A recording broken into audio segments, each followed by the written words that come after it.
first reading today is from Joshua chapter 6, verses 1 to 6. The fall of Jericho.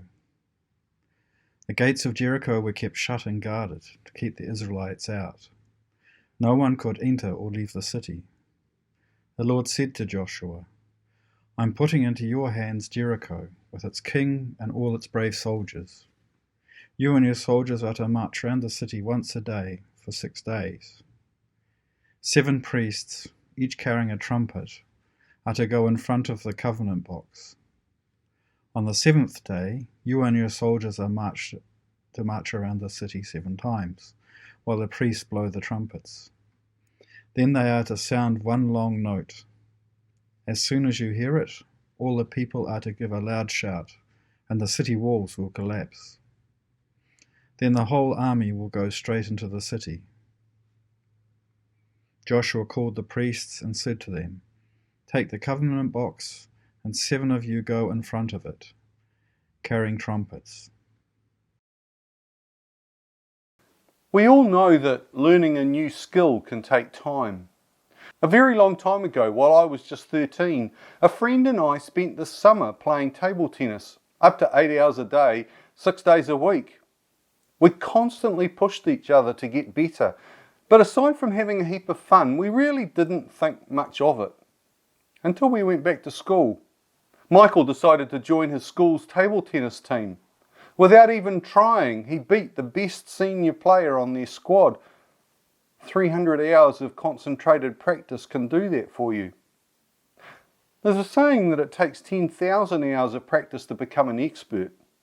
Turns out it isn't quite true, but it does point toward a truth. The more you work at something, the better you will get.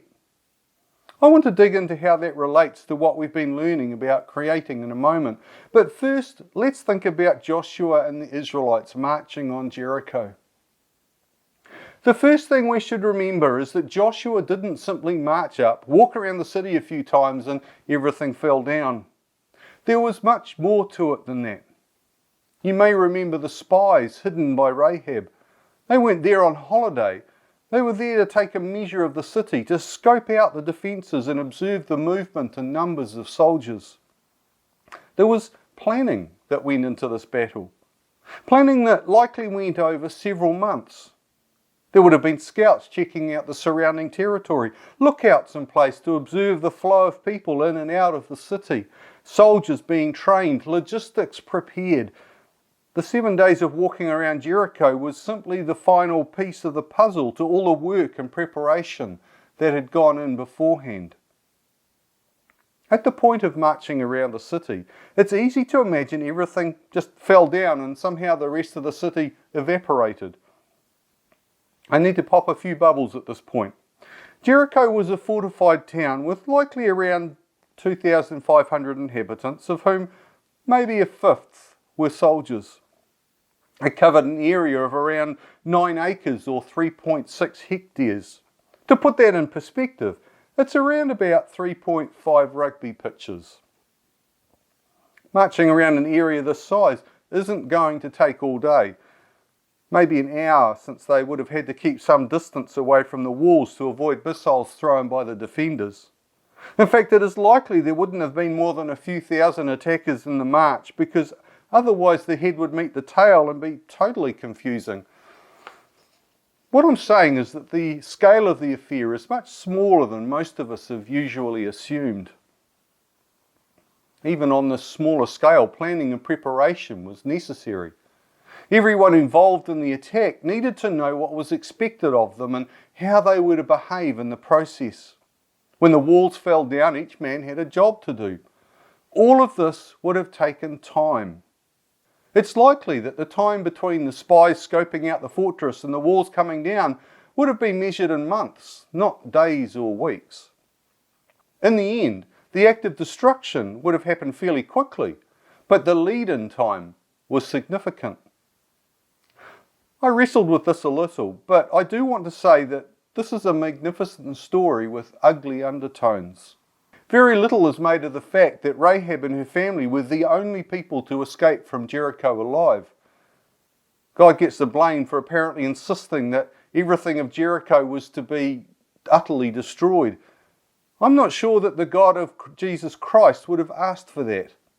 I think this is an example of people taking God's real instruction well beyond its intent and using God as a justification for an act of atrocity, something that unfortunately continues to happen in places even today. But that's not what we're focusing on here. No matter what we think of how the Israelites dealt with Jericho, it is a useful reminder that nothing is instant. Even coffee requires water to be boiled. I'm going to pivot away from all this now and invite you to think a little more deeply about creating. What is creating? Early on, I defined creating as adding something good to the world. We've dug into what that means and thought about a whole range of different ways in which we can add good to the world, from a friendly smile to tending the garden to making something. All of which is wonderful stuff. And we can go deeper. We've talked about how we are co-creators with God. And this, I think, is where it gets really interesting.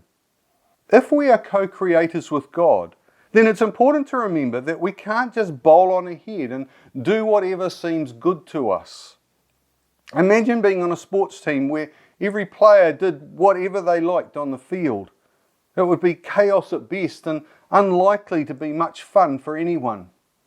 Now think of that team working together to achieve a common goal. Perhaps not exactly what every individual would want for themselves, but so much more satisfying.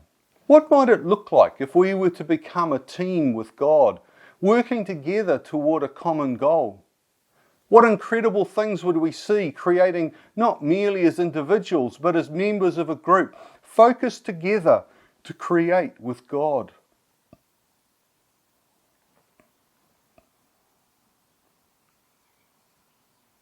The second reading today is from Matthew 25, verses 1 to 13. The parable of the 10 young women. At that time, the kingdom of heaven will be like this. Once there were 10 young women who took their oil lamps and went out to meet the bridegroom. 5 of them were foolish, and the other 5 were wise. The foolish ones took their lamps, but did not take any extra oil with them, while the wise ones took containers full of oil for their lamps. The bridegroom was late in coming, so the women began to nod and fall asleep. It was already midnight when the cry rang out, "Here is the bridegroom, come and meet him." The 10 women woke up and trimmed their lamps. Then the foolish ones said to the wise ones, "Let us have some of your oil, because our lamps are going out." "No, indeed," the wise ones answered. "There is not enough for you and for us. Go to the shop and buy some for yourselves." So the foolish women went off to buy some oil, and while they were gone, the bridegroom arrived. The 5 who were ready went in with him to the wedding feast, and the door was closed. Later the other women arrived. "Sir, sir, let us in," they cried out. "Certainly not, I don't know you," the bridegroom answered. And Jesus concluded, "Be on your guard then, because you do not know the day or the hour." I like working as part of a team. Instead of having to do everything myself, I can rely on others around me to pick up parts of the task I can't do so well. There are opportunities to see and hear other perspectives and ways of doing things.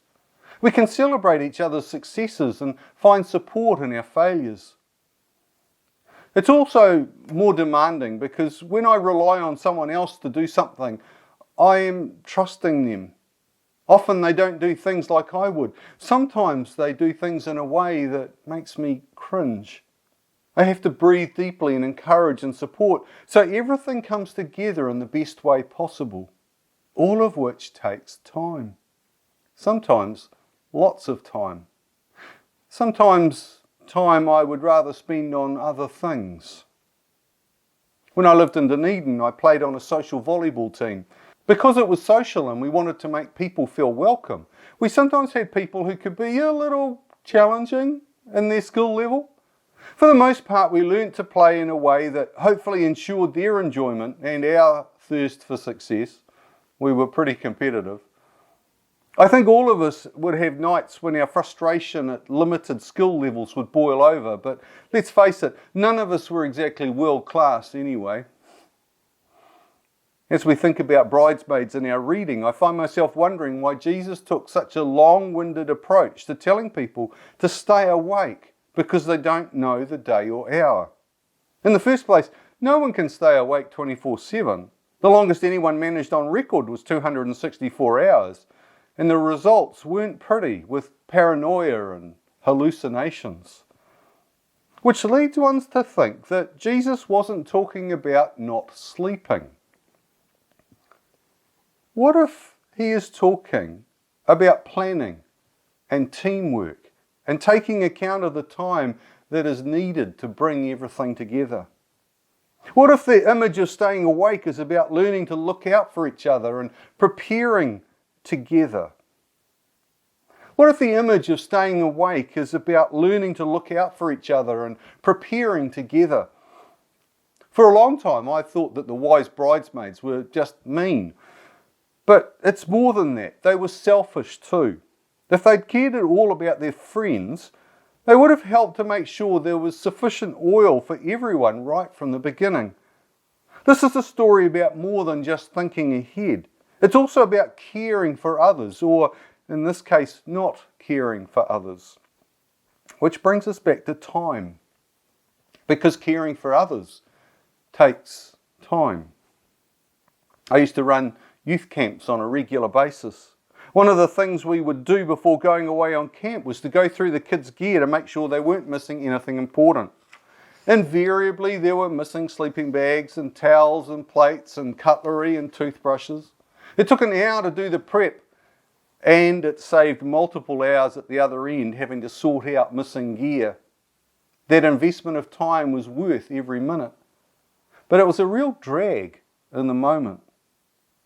The outcome was a much happier group of young people who didn't have to spend their time worrying about what they had forgotten or left behind. And a much happier group of leaders who weren't left attempting to sort out kids with missing gear. As a result, we all got to focus on the fun and challenges of camp. This is where I want to bring everything together. It's fairly obvious that whenever we create something, we invest our time into that process. What I think is perhaps too easily forgotten is the investment of time into getting to the point of creation in the first place.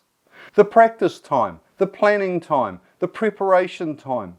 It's all too easy to go to a concert and hear a great performance and forget that it's taken thousands of hours of hard slog to get the concert ready for your enjoyment. The same goes for co-creating with God. It requires an investment of our time in practice and planning and preparation. That may be prayer or studying the scriptures. It may be the work of building displays or practicing instruments. It may be meeting people and building relationships so that trust is built and questions can be asked without fear.